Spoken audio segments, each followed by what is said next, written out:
just after last year, we have a brand new front entry, which is our new museum shop. But once you've gone through the shop, really what we're trying to do is introduce you to the Haudenosaunee people and really, there's a lot of people like don't know where they live, don't know where they used to live, their communities, and kind of get you started with just who they are as a culture.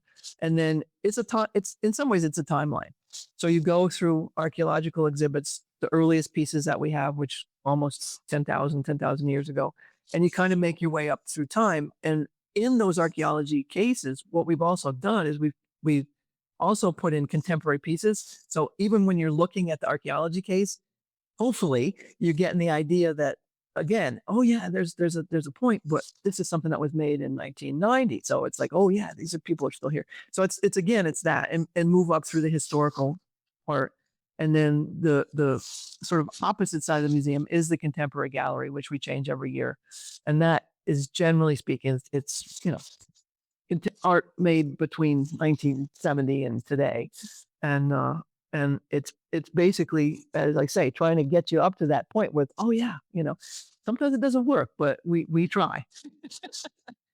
And it goes in a counterclockwise direction because that's the way the dances are done. And so you don't come in and go to the left, you come in and go to the right. And so really when you enter the gallery, you're entering the gallery from the back of the museum, which is kind of interesting. But because it's pretty much open thing, it's hard to get lost. So go around and then there's the stairs and downstairs. And then when you first come into the museum and you look up at the rafters, that's the ever-growing tree of peace, which is a wampum guy. And the building it's a great design because it's really designed to resemble a traditional longhouse, but as a modern building. And so there's elements of that, like there's cedar shakes on the side where it would have been elm bark, but it's got that look of the elm bark, and it's got the sort of high rounded roof, and so that was the smoke holes. Yeah, the skylight in the top is to represent the smoke holes.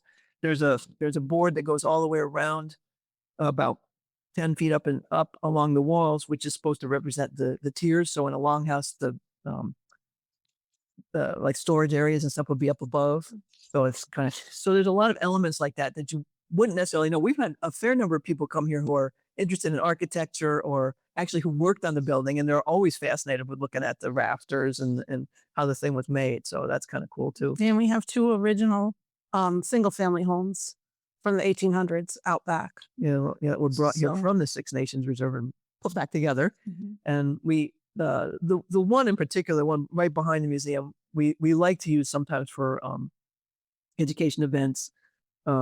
Sometimes we do storytelling in there. That one has electricity and has a little bit of ability to be heated, but we're working towards that, making them more useful.